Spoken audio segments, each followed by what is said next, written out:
श्रीराधा शरणम्।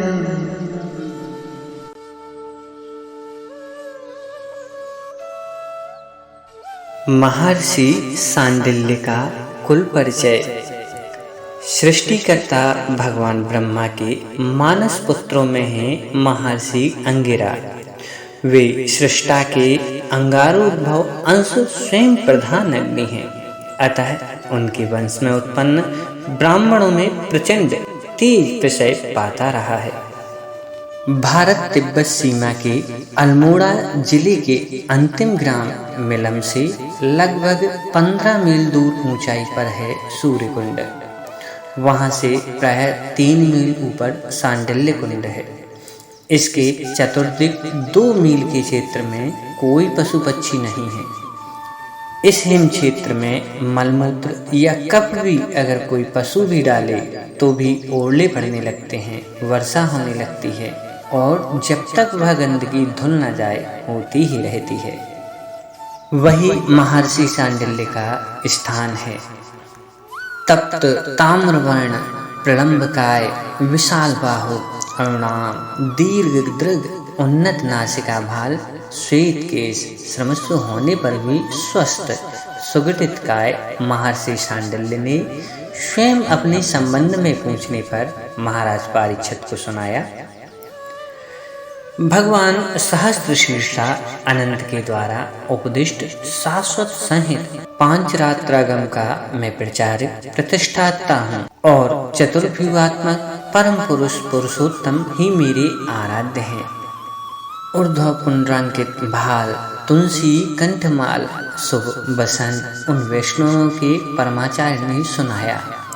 मुझे अपवित्रता की गंध से अरुचि है।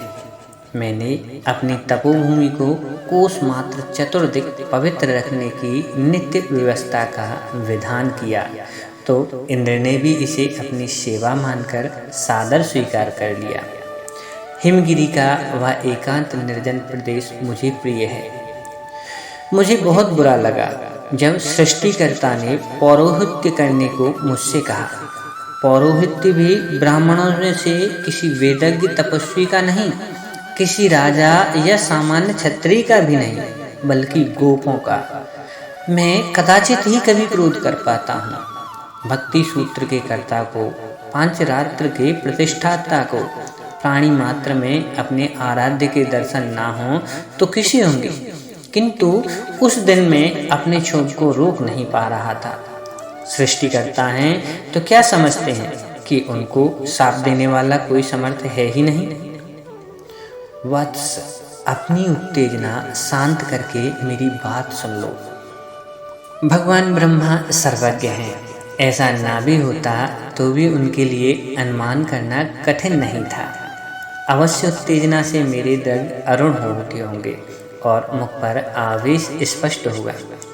वैसे भी सुरों के उन पितामह को संकल्प की भाषा भली प्रकार अवगत है। उन्होंने अत्यंत स्नेहपूर्वक मुझे समझाया। जिस लाभ के लोभ ने वशिष्ठ जैसे ब्रह्मर्षि को पौरोहित्य पद स्वीकार कराया था और वह पाने को मेरे दूसरे सब पुत्र उत्कंठित हो उठे थे, वही महत्तम अवसर पुनः आने वाला है। तुम एक बार ब्रज चले जाओ। मुझे आशा है कि वहां पहुंचकर तुम इस प्रस्ताव के लिए मेरा आभार मानोगे। मैं ब्रह्मलोक से धरा पर आया। मथुरा मंडल उस समय वृष्णिवंश के शासन में था और यह वंश स्वरों के प्रति, शास्त्रों के प्रति श्रद्धालु रहा है। वैसे यदुवंशी कीर्तिवीर अर्जुन के पूर्व से नैष्ठ शैव होते आए हैं, किंतु त्रिलोचन गंगाधर भगवान महेश्वर तो वैष्णवों के परमाचार्य हैं। वे पंचरात्रागम के उपदेष्टा, उनके निष्ठावान उपासकों के प्रति मेरी सहज ही सहानुभूति है। अतः मुझे मथुरा मंडल आने में कुछ भी सोचना नहीं था। मुझे श्रीहरि के नित्य सानिध्य प्राप्त पावनपुरी मथुरा में भी रहने का आदेश नहीं था। सृष्टा जानते थे कि मैं स्वभाव से अरण्यानी हूँ। नगर कितना भी पुनीत तीर्थ हो, मेरे उपयुक्त नहीं हो सकता था। यमुना जल भानुनंदिनी के कूल पर मथुरा के सम्मुख ही महावन में गोपों का आवास था गोकुल। मुझे यहीं आने का आदेश सृष्टिकर्ता का था। वत्स मैं गोकुल में पहुंचते ही चौंक गया। ब्रह्मलोक से चला तो मन में था धरा का कोई अंचल मेरे आश्रम से अधिक पुनीत नहीं हो सकता। वैसे परात्पर पुरुष के अवतीर्ण होने की सूचना ने मुझे पौरोहित्य के लिए प्रलुब्ध कर दिया था, किंतु मेरा मानस बहुत उलझन में था। भगवान श्री हरि का अवतरण इस व्यवस्थ मनवंतर के वर्तमान 28वीं चतुर्युगी के इसी द्वापरांत में मथुरा में होना है। यह बात सुरों में तथा महर्षियों में सबको ज्ञात थी। उस यदुकुल के पौरोहित्य को प्राप्त करने का सौभाग्य आशुतोष प्रभु प्रसन्न होकर अपने साक्षात शिष्य महर्षि गर्ग को दे चुके थे। अब प्रजापति ब्रह्मा ने मुझे गोपों के पौरोहित्य का आदेश देकर जो आश्वासन दिया था उसका अर्थ क्या था, मैं समझ नहीं पाता था। मैं अपने मनोमंथन में मग्न न होता तो बहुत पहले चौंकना चाहिए था मुझे। गोकुल की यह भूमि, यह ब्रजधरा क्या मृत्युलोक का अंश है?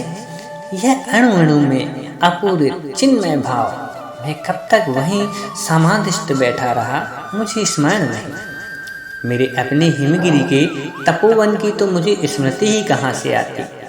ब्रह्मलोक जहाँ से मैं अभी अभी आया था वह भी तुच्छ लगने लगा मुझे। यह श्री हरि का साक्षात धाम धरा पर आ गया है, मुझे अब तक पता नहीं था। इस दिव्य धाम में रहने वाले किसी स्वपक्ष का भी पुरोहित्य करने को मैं प्रस्तुत था।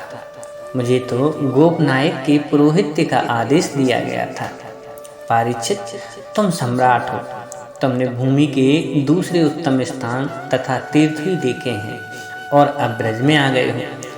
श्री कृष्णचंद्र ने गर्भ में प्रविष्ट होकर तुम्हारी रक्षा की है। तुमको भी अभी इस दिव्य भूमि का वास्तविक स्वरूप देखने समझने में समय लगना है। साधारण व्यक्ति इस चिद भूमि को समझ ही नहीं सकता, किंतु अपने आराध्य की नित्य विहार भूमि में पहुंचकर व्यक्ति की क्या अवस्था हो जाती है यह तुम मथुरा आकर अवश्य समझ गए होगे। भगवान, मथुरा की समता नहीं है त्रिभुवन में, परीक्षित ने गदगद स्वर में कहा।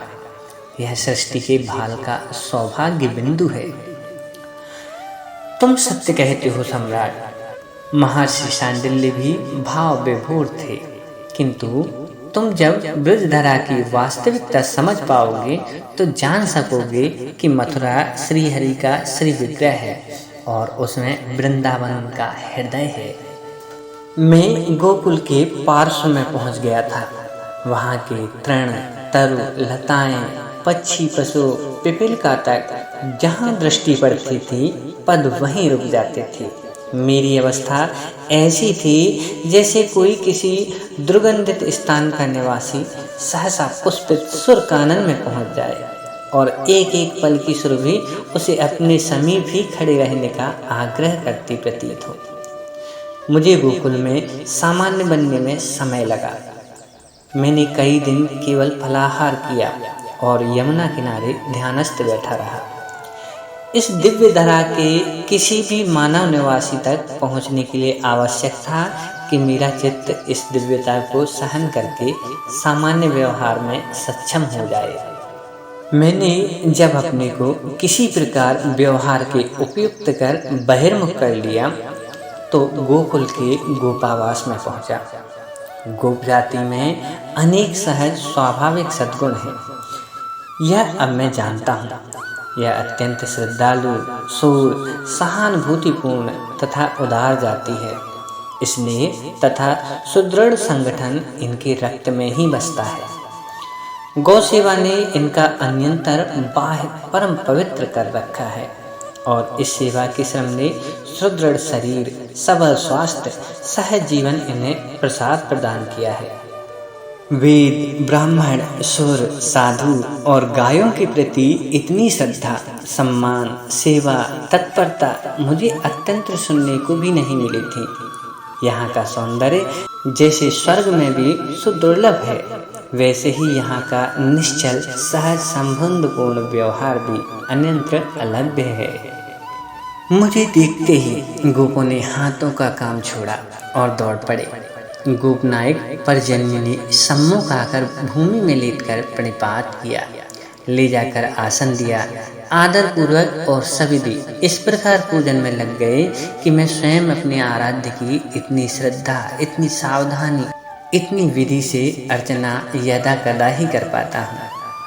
प्रत्येक को भाग आया था।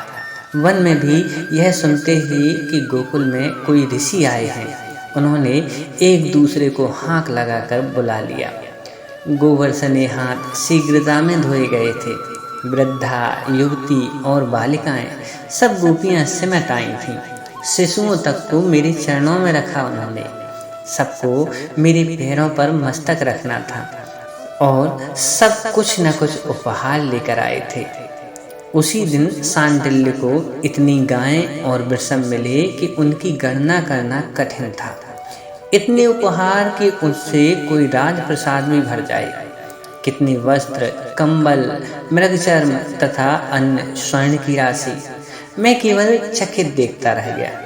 मुझे सबका प्रणिपात स्वीकार करने में ही पर्याप्त से अधिक समय लगा। आप सबको प्रसाद वितरण करा दें, मैंने गोपराज पर्जन्य से साग्रह कहा। मैं भला पशुओं का, धन का, अन्न या वस्त्रों का क्या करूँगा। महर्षि कंड अब इतने अधिक गोपों का पौरोहित्य करने में बहुत कठिनाई का अनुभव करते हैं।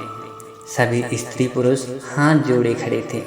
सबके नेत्रों से जो प्रार्थना व्यक्त हो रही थी, गोप नायक के स्वर में वह बोल रही थी। मैं पिता के आदेश से यहाँ आया तो हमारे मथुरा के भी कुल पुरोहित ने अपनी व्यवस्था व्यक्त कर दी। वे मथुरा से यहाँ कैसे आ सकते हैं। मैं तब से ही श्री हरि से नित्य प्रार्थना करता हूँ कि वे हमें पूजा के लिए कोई अपने स्नेह भाजन वेदज्ञ ब्राह्मण प्रदान करें। अब आप स्वयं यहाँ पधारे हैं, हम वनवासी पशुपालकों का पुरोहित्य आप स्वीकार करें। यह प्रार्थना करना बहुत दृष्टता है, किंतु यदि हमें यह सौभाग्य प्राप्त हो जाए, आपके इन सभी पशुओं की सेवा तो हम करेंगे ही, हम सब सदा आपके विनीत दास बनकर रहेंगे। जो बात कहने मैं स्वयं आया था, वह गोपराज ने इतनी विनम्रता से कही। उसी दिन मेरे लिए मेरे द्वारा निर्दिष्ट स्थान पर कालिंदी किनारे पर्णकुटी बन गई। गोप तो बहुत बड़ा आश्रम भी बना देने को उत्सुक थे, किंतु उन्हें किसी प्रकार मैंने रोका। इतने पर भी वहाँ उन्होंने पुष्पोद्यान, तुलसी कानन आदि तो लगाए ही, उस ओर पशुओं का आना भी रोक दिया। केवल एक आश्रम धेनु नित्य पूजन के लिए मैंने अपनी कुटिया के समीप रखना स्वीकार किया। यह कामधेनु, उसकी भी सेवा का कोई अवसर गोपों ने मुझे नहीं दिया। सांडिल्य की गायें तो प्रत्येक गोपों के गोष्ठों में पर्याप्त अधिक थीं और उनका घृत सावधानी से मेरे समीप पहुंचाया जाता था। मुझे प्रत्येक पर्व पर बृहत यज्ञ करके ही उसे व्यय करना था। शीघ्र ही ऋषि मुनिगण आकर मेरे आसपास बसने लगे। मैं चाहता था कि कम से कम यज्ञ के लिए घृत की उनकी सेवा में करता रहूं, किंतु गोपों ने यह अवसर भी मुझे कभी नहीं दिया। वृद्ध गोपों से लेकर गोप बालक तक हमारे आश्रम की सेवा को सदा उत्सुक रहते थे। वे हाथ जोड़े अत्यंत विनम्र मिलते थे और बहुत कम बोलते थे, किंतु आश्रम में कब क्या कैसी सेवा किसे आवश्यक है या उनमें से बालकों को भी समझते विलंब नहीं होता था। मथुरा में वृष्णिवंशी देवमीर जी ने 2 विवाह कर लिए थे। एक पत्नी इनकी क्षत्रिय कन्या थी, उनके पुत्र हुए शूरसेन। इन शूरसेन जी के पुत्र वसुदेव जी से भगवान वासुदेव का आविर्भाव हुआ। देवमीर जी की दूसरी पत्नी गोप कन्या थी, उनके पुत्र हुए पर्जन्य जी। जब पर्जन्य युवक हुए और उनका विवाह गोप कन्या वरीयसी से हो गया, तब देवमीर जी ने अपने इस पुत्र को मथुरा के राजकीय संपूर्ण गोधन को देकर गोकुल में रहने का आदेश दिया। तब से ही मथुरा के सिंहासन के साथ गोधन नहीं रहा। यह गौ संपत्ति और उसके पालक गोपों के अधिपति होकर देवमीर जी ने यमुना के पार महावन में मथुरा के सामने ही अपना निवास बनाया। वह उनका निवास ही गोकुल था। मैं उन लोगों का पुरोहित बनकर गोकुल के पार्श्व में रहने लगा। मेरे आने के पश्चात पर्जन्य गोपराज की पत्नी वरीयसी ने 5 पुत्र तथा 2 कन्याओं को जन्म दिया। पुत्रों का नामकरण तो मैंने ही किया था, उपनंद, अभिनंद, नंद, सनंद और नंदन। इनमें से भी अभिनंद का दूसरा नाम महानंद अधिक प्रचलित हो गया। नामों के इसी अनुकरण पर कन्याओं का नाम उनकी माता ने नंदिनी और सुनंदा रखा।